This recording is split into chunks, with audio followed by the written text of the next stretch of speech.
friends, did you want to know about transparent iron oxides? Today the program is for you. Let's start with transparent red iron oxide. Look at that dark violet brown pigment. It's very deceptive because on the end we call this transparent red iron oxide. It's very fluffy synthetic pigment. And if you ever were on our classes, when we show you Prussian blue, it behaves almost identical to that pigment. When you're making paint. When you're making paint. Right. Let's pay attention how much oil I will put to that. Because due to the small particles. And let's emphasize that yes. too, because most iron oxides are very opaque. So the question is, why is it transparent? And the transparency has to do with the particle size.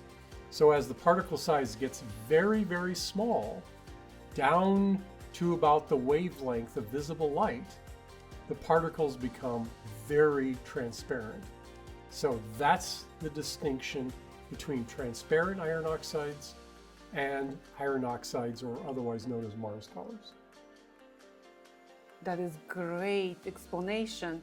And even more, we have that on our Painting Best Practices class, where we explain to you what does it mean to have very small particles, which sometimes it feels like smaller particles. It will be easier to grind. Easy That's to what grind. most people assume. But as we see here, the more you can grind this till the cows come home with a molar. Yes. And you can see it's still very, I would say, has a lot of texture to it. You see yes. right there. Yes. All that texture. Look, one program before that, where we were talking about Mommy Brown and how that was easy to grind. And here I was grinding much longer. Yeah, but look at that. Now, yes. that is ground on a mill. And see how many grinds we have to do to get that very smooth effect. And that's with a mechanical mill. Hand grinding, you will probably never be able to achieve that. No, you will not.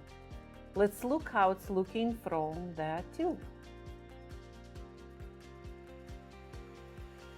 Because it's small particles and it's very powerful pigment, and it does have this very short buttery look.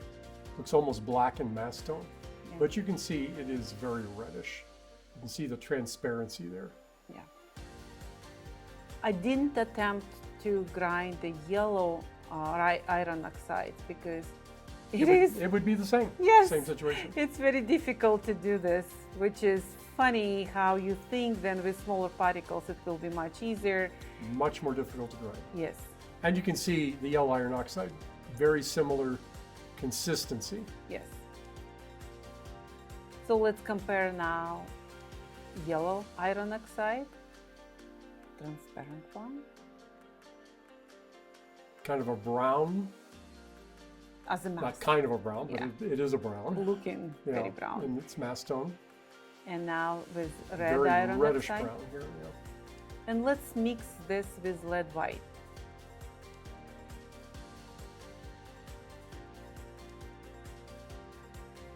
You see how mass tone is looking very, very brown. Dark brown. But you can see immediately, as soon as you add the white to it, it starts looking like a yellow ochre.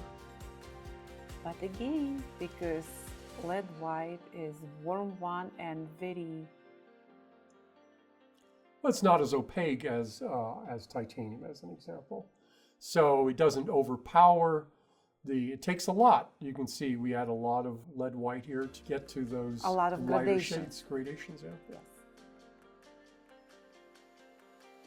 But beautiful color. And it does this whole range that yellow ochres would also find too. Now the transparent iron oxide. Look at those reds coming out of there. Just with some of that mixtures going on. Beautiful. Very warm reds. almost orange. It's amazing, the transparent oxide, great colors, very stable, very permanent type colors. And probably should be a staple on lots of palettes. Let's add a little bit more lead white.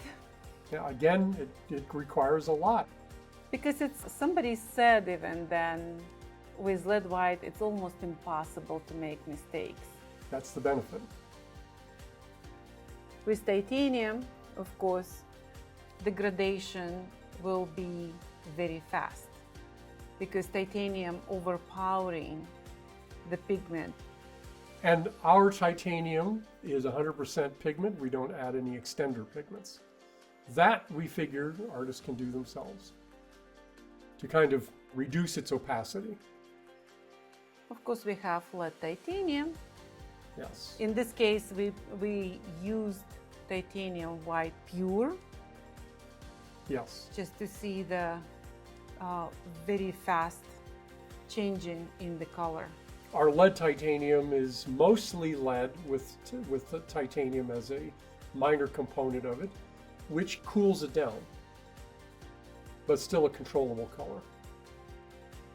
Still very opaque. And look what this titanium is doing here. Much cooler reds and oranges. But now you can see why that transparent red iron oxide called transparent. Yeah, extremely transparent there.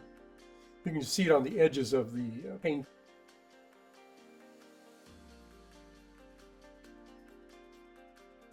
And now it's going almost pink. Great for flesh tones. And of course, I could not escape of our Velazquez because I wanted to show you how this transparent iron oxides are becoming even more transparent with extender pigment. The Velazquez Medium contains chalk, which is an extender pigment. It has, although it has a whitish color, it really doesn't add any pigmentary color or white. It's just very transparent. Overall, transparent iron oxides are drying very fast. But if you will add Velazquez Medium, it will prolong the time of the drying. So if you don't want that, you can use our Impasta Medium or Barite. Or even the underpainting transparent base. Oh, that Don't forget will that. dry very That's an fast. alkyd medium, like the Velazquez Medium, but it has an alkyd, so it dries very fast. If you want to know more, we have special program about our mediums and where you can find all that information. Yeah. Check it out on the YouTube channel. Yes, and if you like that program, please like us. And subscribe.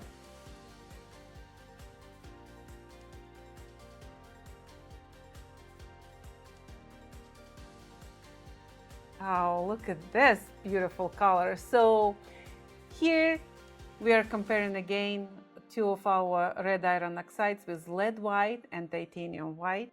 Thank you for being with us today. Bye now.